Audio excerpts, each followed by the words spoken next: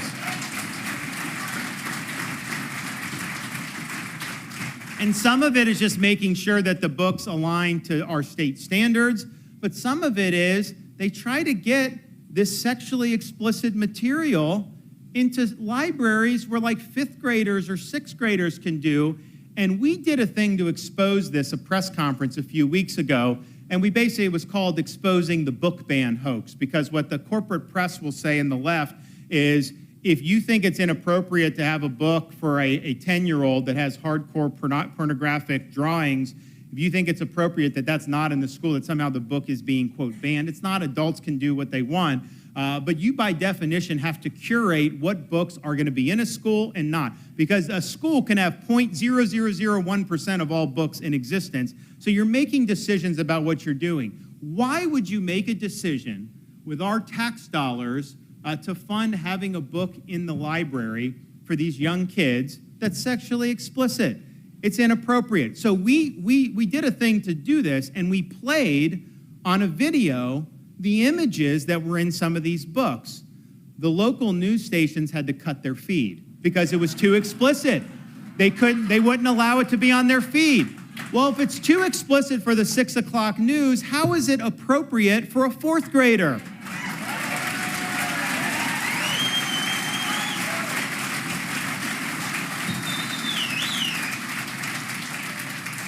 And as proud as I am about standing up against stuff like that, I also think we have a responsibility to stand up for what you're for. What do you think should be in school? And so we've put a renewed emphasis in Florida on American civics. We think everybody needs to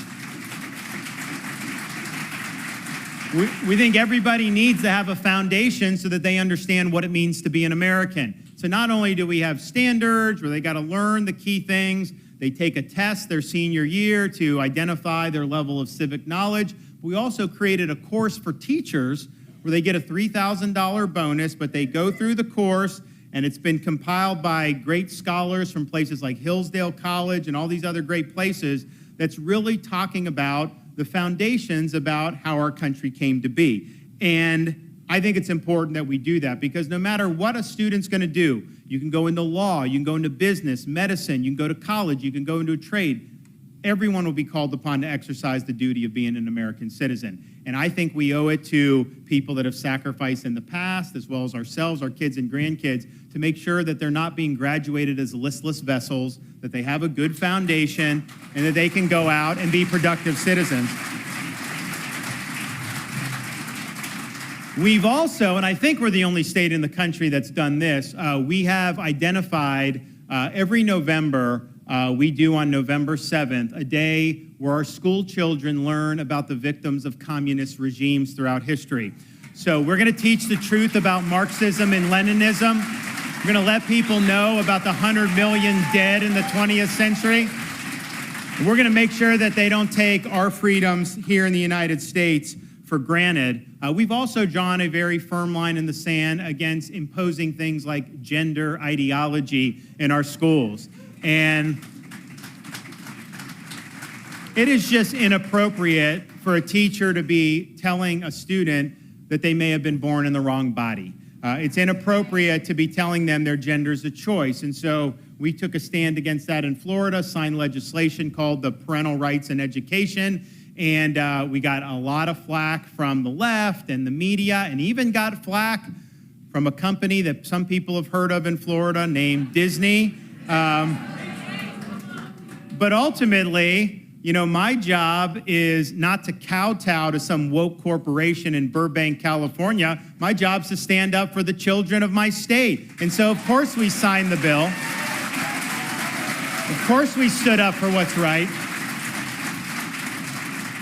And it got into a big back and forth. And, at the end of the day, these companies, first of all, I don't know that it's the appropriate use of shareholder resources to be shilling for gender ideology in kindergarten. But nevertheless, that's what they decided to do. But you may have a right to do that, but you don't have a right to force my citizens to subsidize that. And the fact is, Disney had their own government that they controlled in the state of Florida for decades, and they basically got everything they wanted for the many decades they've been operating in Florida until now. Because now there's a new sheriff in town. We've taken away their self-governing status. There's a lot of little back and forths going on now with the state taking control, but rest assured, you ain't seen nothing yet. There's more to come in that regard. But it shows you how crazy things have gotten. I signed a bill a couple years ago, and I was happy to do it, but I signed a bill to protect the rights of girls and women athletes to participate with fairness and integrity. You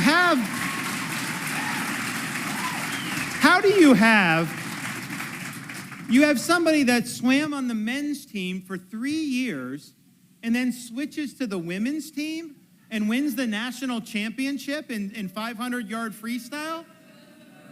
That's wrong. So we made sure that our girls and women athletes can compete with integrity. And then we also, and this is sad that we even have to do this, we had our Board of Medicine identify these things they're doing with the minors, giving them hormones, puberty blockers, sex change operations.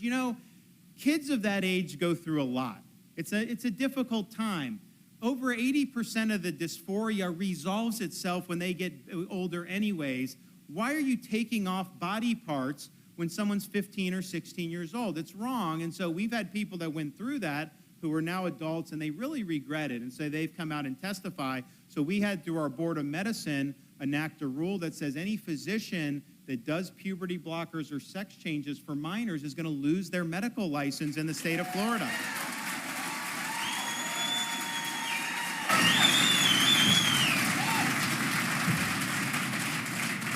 It is an example of woke ideology infecting the institution of medicine. And we've seen woke affect a whole bunch of other aspects of our society. And anytime woke infects something, the institution gets destroyed. And so in Florida, we recognize that woke ideology has been on the march in our society. We understand it's not only a matter of winning these debates in the legislative chambers, although you got to do that. You also have to look at what's going on in schools and in medical and in corporations and the whole 9 yards. And it's not a free state if the left is able to impose their agenda through corporate America or through these other arteries of society. And so we have taken a stand against all of the wokeness, and we say very simply, we'll fight the woke wherever it is. We'll fight them in the legislature. We'll fight them in the corporations. We'll fight them in the schools. We will never, ever surrender to the woke mob because Florida is where woke goes to die.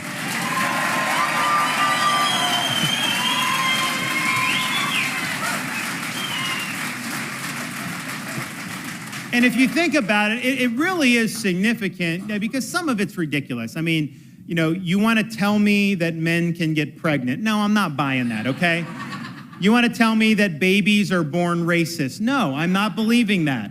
And so some of it is, I think, comical, but some of it's very serious. What they're trying to do in corporate America with environment, social governance, ESG, what they're trying to do is pool very vast amounts of economic power and impose a woke agenda through the economy. You don't get a vote in that. They're not running for office. In fact, the things they want to do could never win at the ballot box. So they want to attack our energy independence by going after fossil fuels. They want to do things like go after people involved in firearm industry and deny them access to capital. We had a company in Florida that was a private corrections that was used by ICE to detain illegal aliens coming across the border. They got cut off by their banks because the banks didn't want to be doing that. And so they're trying to impose an agenda. And so we've said in Florida, no room for ESG with our state pension or any of that. It's not in your interest to do that.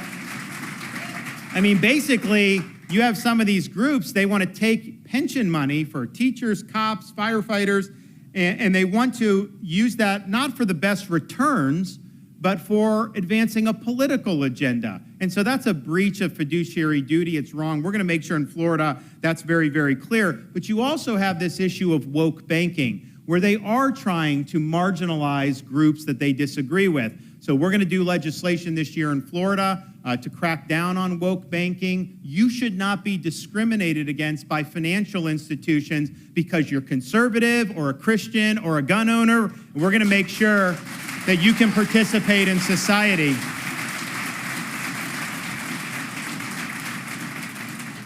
We also are addressing something where corporate America over the last several decades, I think, has failed to put the best interests of our country first. They've done so many deals with the CCP out in China that have not benefited our people, that have made us more dependent on Chinese economy and Chinese goods. Ultimately, it's hurt our national security. So we're fighting back against the CCP in the state of Florida. We've already banned things like Confucius Institutes at our colleges and universities. And I'll be signing over the next couple months legislation to prohibit land purchases by CCP-related businesses. Farms, military, it doesn't matter. We're not letting them do anything. And so it's just important that we understand is how the federal government has operated, how bureaucracies have operated.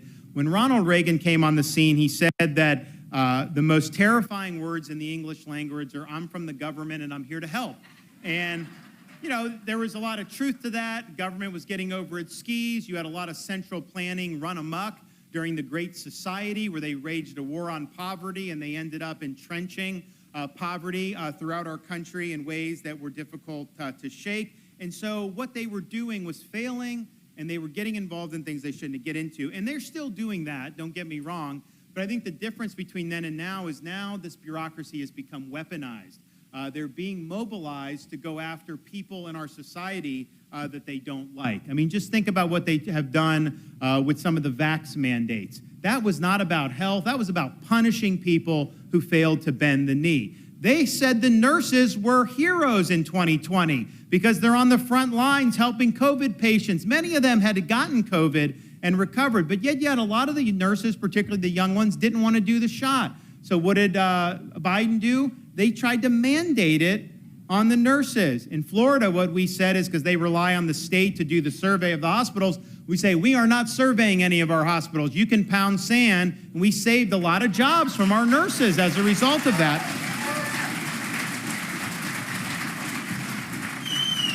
But what does that say about a government that views you as a hero one year and then the next year doesn't think you should be able to earn a living based on a personal decision about a shot that has not been tested the way most vaccines are? It was emergency use, and they wanted to take away people's freedom and livelihood over it. That is a weaponized government. You also look at how they colluded with big tech to censor truthful information about the 2020 election, about COVID. You could not have an article on Facebook that was criticizing COVID lockdowns in March of 2020. You could not have anything on the internet that was criticizing the wet market theory. And if you said lab leak, they said you were a conspiracy theorist. If you said that young people have an increased risk of myocarditis based on mRNA shots, they would take it down. So that's government, people like Fauci, telling the tech companies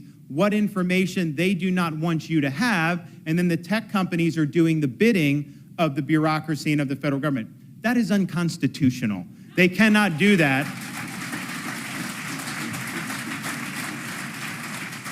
And yet they've done it. And I think the thing that really, really floored me, as much as all that other stuff is bad, when you had parents who were upset about what was going on in their kids' schools, they didn't want their kids forced to wear masks, they didn't like CRT, they didn't like a lot of this stuff, they started going to school board meetings and speaking their mind. That's supposed to be what a citizen would do. That's why we have these things. And yet, what did the Department of Justice do? Merrick Garland mobilized the FBI to go after some of these parents. And they had to back down because there was such outrage. But the fact that you could even for a minute think that that was appropriate shows you that this is not a government that has your best interests at heart. And so I look at that and I just see how freedom is really under attack throughout our country. States like Florida, Georgia, Texas, the handful. I mean, we really are standing for what's right. And just think about what we're getting out of Washington. I mean, Biden, it's honestly sad. He's weak, he's floundering, he doesn't have a good sense about what's going on around him, but the decisions that he's made has been very, very damaging. I mean, we know the border, we know all that other stuff. Just think about the economy. You've had trillions and trillions of dollars of fiscal stimulus.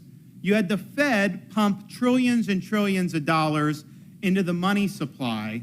Of course you're going to get inflation when that happens. And they all said it wasn't going to happen. The Fed said the inflation was transitory, so they didn't do anything about it. And what have they done for a lot? They've been hiking interest rates, which has hurt a lot of people. It's slowing down the economy. And then what do they do within the last month?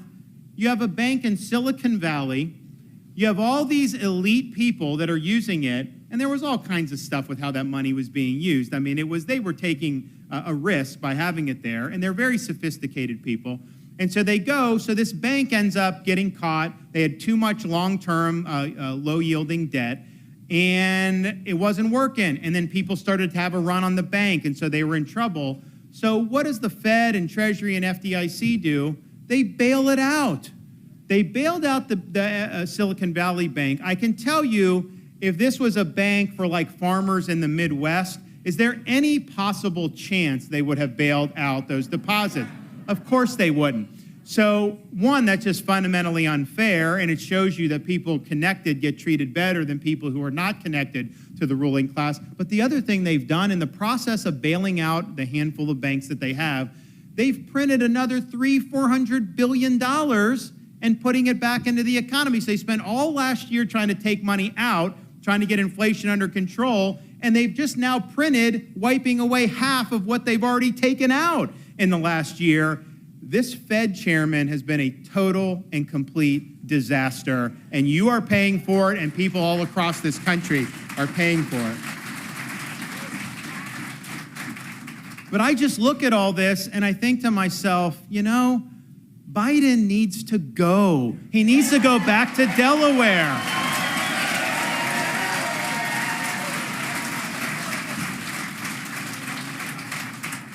And I look at that, and you see how many Americans think we're on the wrong track. You've seen so many failures over the years.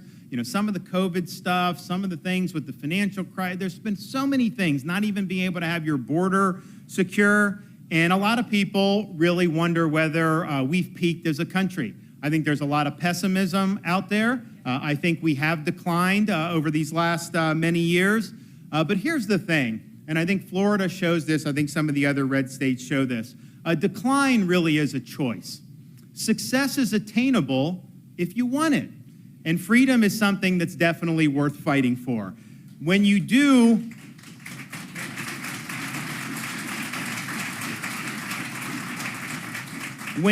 what's right, though, given all that's gone on, given how the left is involved in all these different things, when you do what's right, that is not cost-free.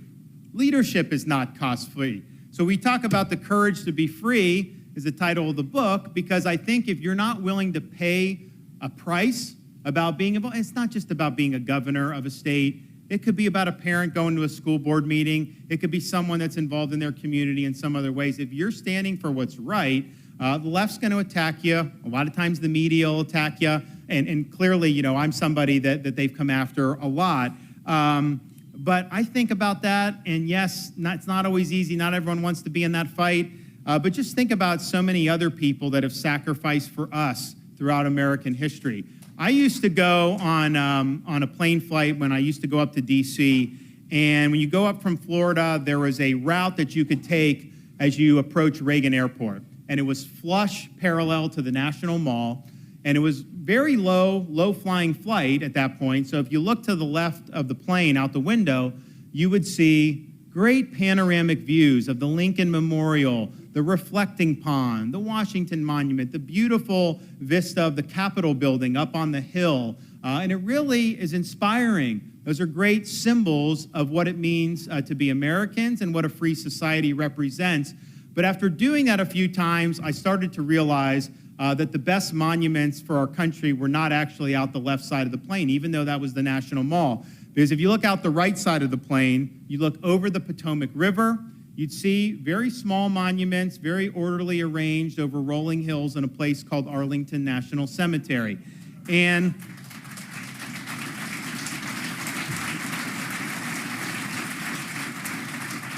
it occurred to me, and I think this is true, you could have the best Declaration of Independence in the world, you could have the best Constitution in the world, you could have had the best presidents in the world and other leaders throughout history.